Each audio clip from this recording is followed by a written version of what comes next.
Hi guys, Dave here. This is just a follow-up video on my last video, which was introducing everyone to the Cybertuck and micro camper that I'm building and living in, and we're in now. I was filmed in daylight so you could see a lot of the advertising, but it's all painted, so at night time the light, without any light outside and with the light inside, you can't see any of the sign writing really, except for bits that haven't been painted yet, which is still a few bits. Anyway, so I don't have all the lights on at the moment. I did have more lights on, but it turned out to be too bright for filming. Even this is pretty bright.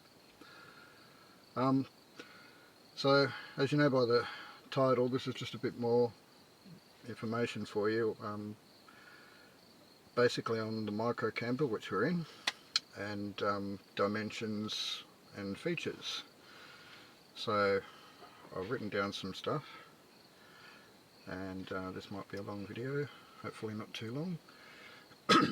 Firstly, we've got the length, and I've got metric and imperial measurements for everyone here, because I know there's people from all around the place that watch this. We have 2.75 meters from one end to the other. We have, which is 9 feet, pretty much exactly 9 feet. The exterior width is another 5 centimeters longer roughly, so it's 2.8 meters long, plus the neck of the where the toe ball attachment goes on. So that adds, I think, another 420 mil, if I remember correctly. Then the width on the inside, so these are interior dimensions. We've got 76 centimeters, which is almost 2'6". The height with the top down, so I'll just lean the camera down. So this spot here is halfway, right? So when the roof up here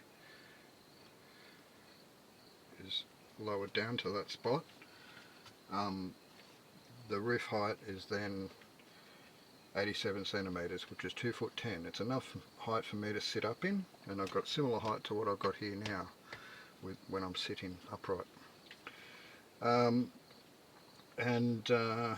With the top up, of course, I'm standing, and should angle that camera down a bit. So I'm standing, and so the height with the pop top up, it's 1.75 meters, which is almost 5'9". I'm about 5'8", or I used to be. I think maybe I've shrunk a tiny bit.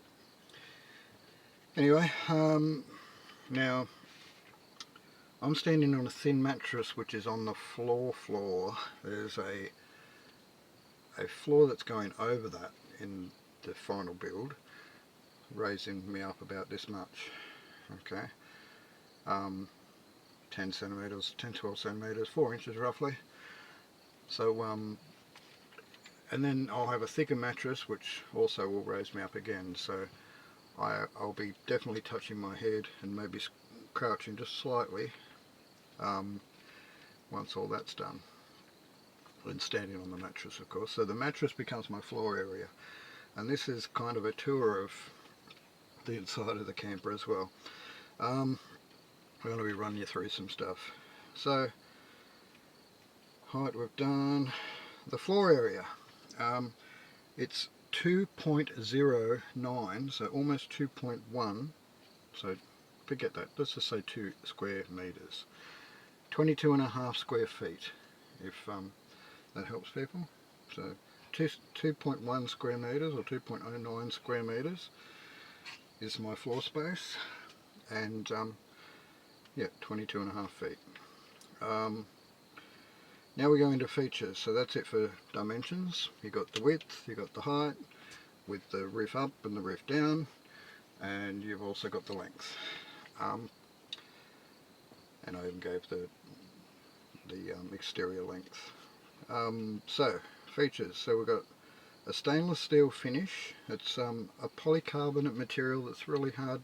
I don't know the proper name for it, and it just depends on where you go and what they call it by the looks of things. So I won't bother going into names. Technically, it's called PBDF.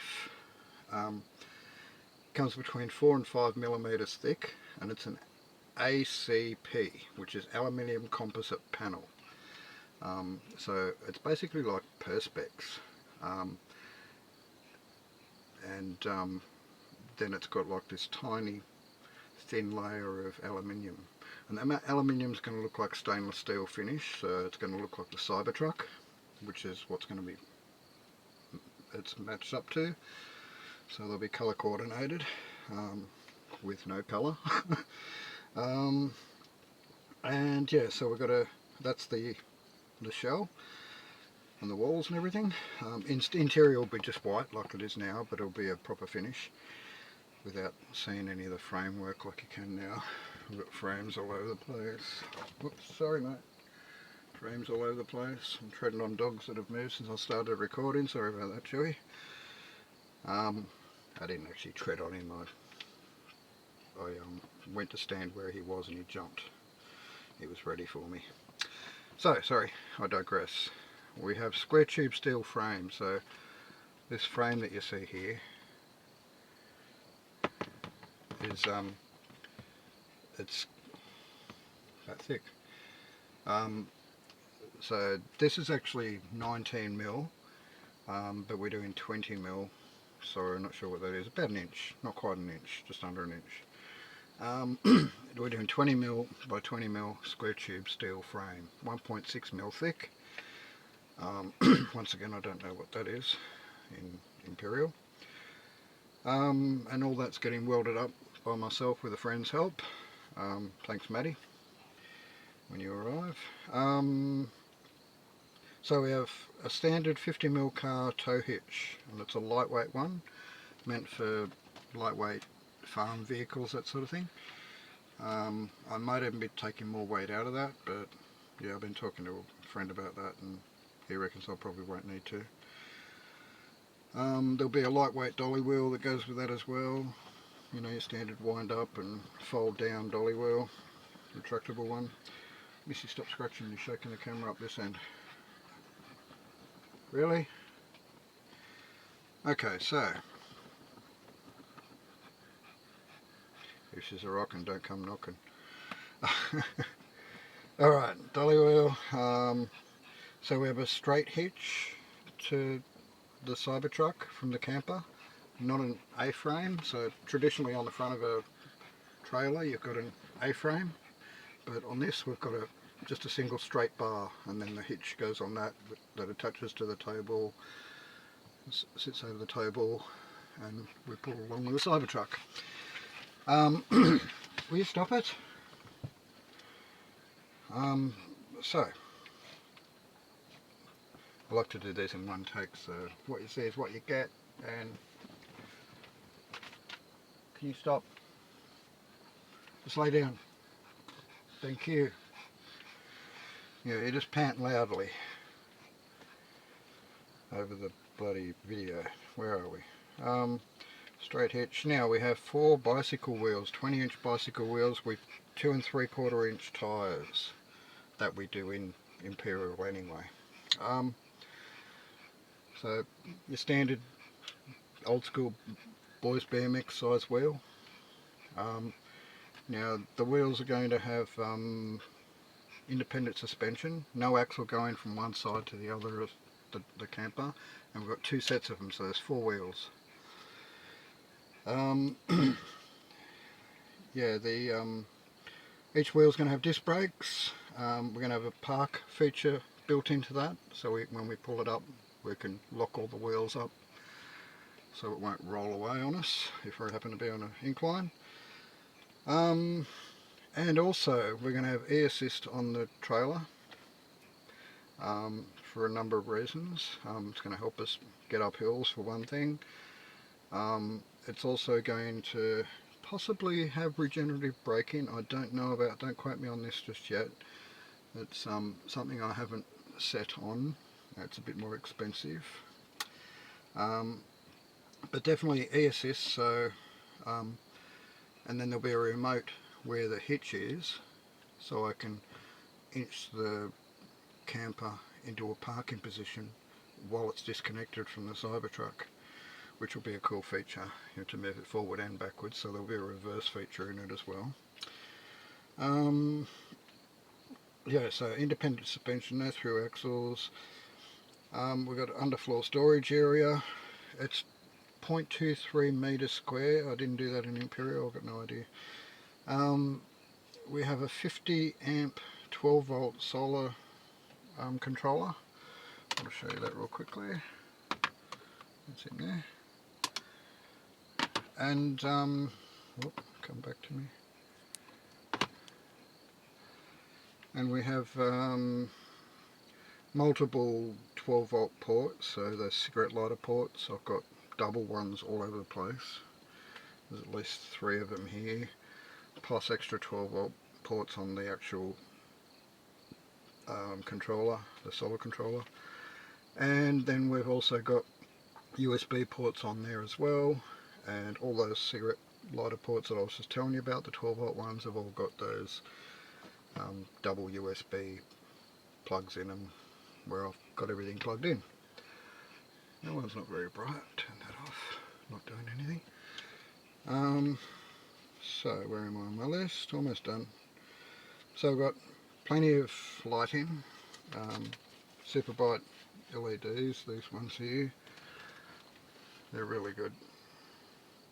That's just one, but there's 3 of them in a row, 3 up the other side, and then I've got another 2 sets for outside around the camper, which I haven't got set up. What else have we got? Mention the yeah, so I've got fans. Yep, there's my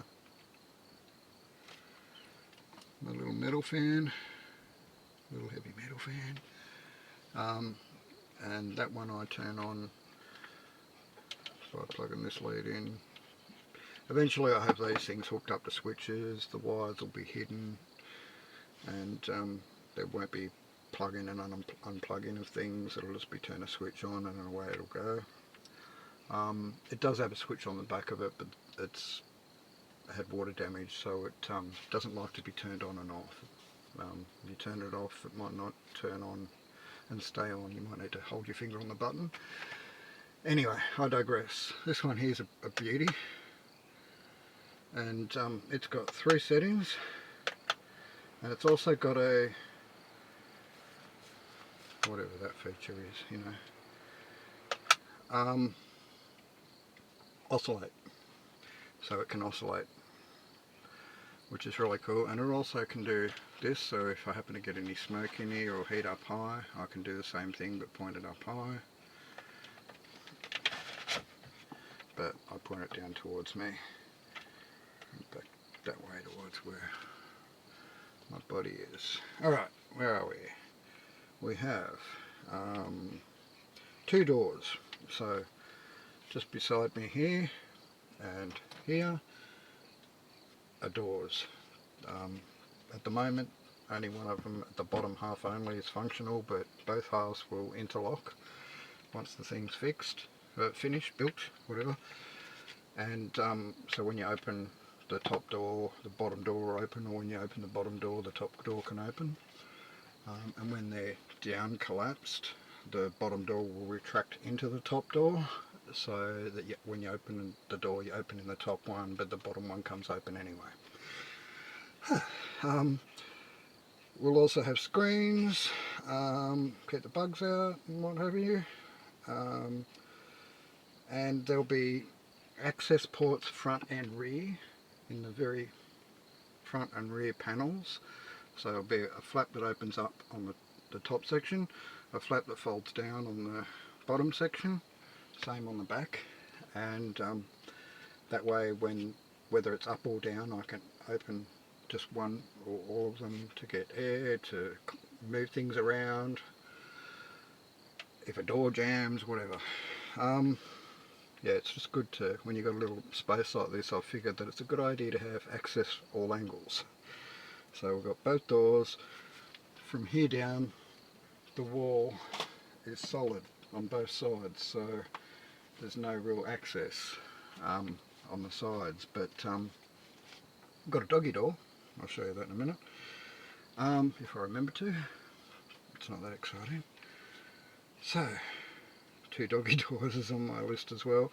Tinted windows, which aren't in yet. I've got no windows in properly yet. And screens, which I've already mentioned. Last couple of things: instant gas hot water system. So that's not set up at the moment because I shower in the house.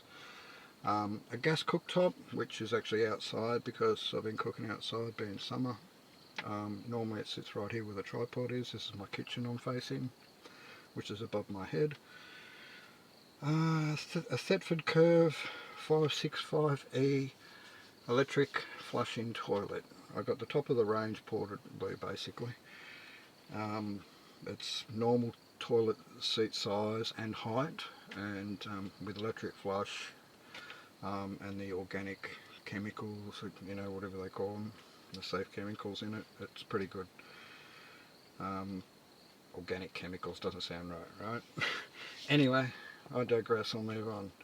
Last thing on the list, I mentioned the exterior lighting, but we've also got, because it's a vehicle and it's going to be towed, it's going to need lighting. Sorry, Slothy? There's my mate Slothy. He's wearing a mask. He's worried about me bringing COVID home to him every time I go out somewhere. And he's here all the time, so I can understand. Anyway, it's his choice.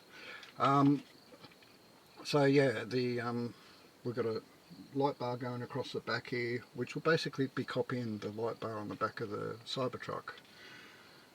So 2 20-inch light bars joined up to make one big light bar. And we'll also have indicators beside them, or very close to them, and maybe even some on the actual body maybe 1 or 2, just to give it a bit more depth and make it more noticeable. And finally, I explained in the last video, but this part here, the roof part, when it drops down, it's also got flaps. So when you lift it up, these flaps open up that way, right? Hang on. So from here they'll open out that way, and from here they'll open out that way, and they go to the roof height. So they're attached to the roof along this edge, and they go almost the length of the whole camper, except not the angled parts, just the straight part. So where it gets straight to where it gets bent again. Bent, welcome to the club. So yeah, from there to there, it's actually going to have the whole roof area come out, and it's also going to be the same height as this top section. Run out of breath. So once those 2 pop out, then we can have either, depending on what's going on weather-wise and such, I'm going to have screens that are made out of fly screen material, awnings, sorry, and also proper tent awnings that are lightweight, and they'll be that shiny silver nylon looking, really thin stuff that you see tents made out of, yeah, tent flies and such. Anyway, so that's basically it on my list. Now I'll just give you a quick tour. So you've seen that, there's my thermometer. I don't know if you can see the temperature there. It's 25 centigrade in here, or up there. It's probably about 21 outside, 22 maybe. I'd have the fan on, but it's a tiny bit noisy, so I'm starting to sweat nearly, you know. I've got Slothy here, I've got Chewy there, I've got Missy there. Hey Missy. And this is a 140 litre tub. It almost goes the entire length, width, sorry, of the camper. It's huge. I don't know if I'll be travelling with something that big, the ones that are around 80, 100 litre are plenty big enough for me, I think, and that's what these spaces here are designed to fill, to have in them. So in there we can fit an 80 or 100 litre tub. In here we can do the same. From here on in they can stack on top of each other, as long as they don't go above, I'm not good with this camera, as long as I don't get above this halfway point here. So we can fit a tub there, another tub on top, and there'll still be room actually. That room at the top, on top of two tubs, will actually be enough room to hold my mattress. Up the sides of it I can have poles for whatever I need, and long things if I've got anything long that I need to store. So yeah, that's basically it. There's not much to see. It's tiny. The whole floor area is bed. Dogs can go up the ramp and be up there, but that Missy's taken over that bed. She pretty much stays up there. Chewy, if you put him up there, he'll come in, mate. Put him up there, he just comes straight down anyway. Straight down the ramp, eh, buddy? Don't like it up there? Because you knew that. Why'd you put me up there? So, put this camera down. So that's basically it. Another 20-something minute video. Tripod doesn't want to stand up now. It's drunk. It really doesn't want to stand up. I've done something to it. It's on a massive loon. Anyway, that's it, guys. Thanks for hanging with me and listening to me dribble on about the camper. When does the final build start? Yeah, good question. Hopefully in the next few weeks I'll be with some steel, even if it's just to start copying. So this is the template version, right? And the final version I have to copy every piece of frame that I've got here and make it into steel. But you see up the centre here, they're not part of the framework actually. They might have little bits there in between these bars, I'm not sure yet. I might not need them though. But yeah, be good to have a little bit of extra strength in the roof, I guess. Anyway, I'm rambling on, and it's really warm. It's 20. This thing says 27, but this thing says 24, 25. It's really warm. Making myself warm by talking, and I don't normally like to have a real long video, so I'm going to end it here. Cheers, guys. Bye.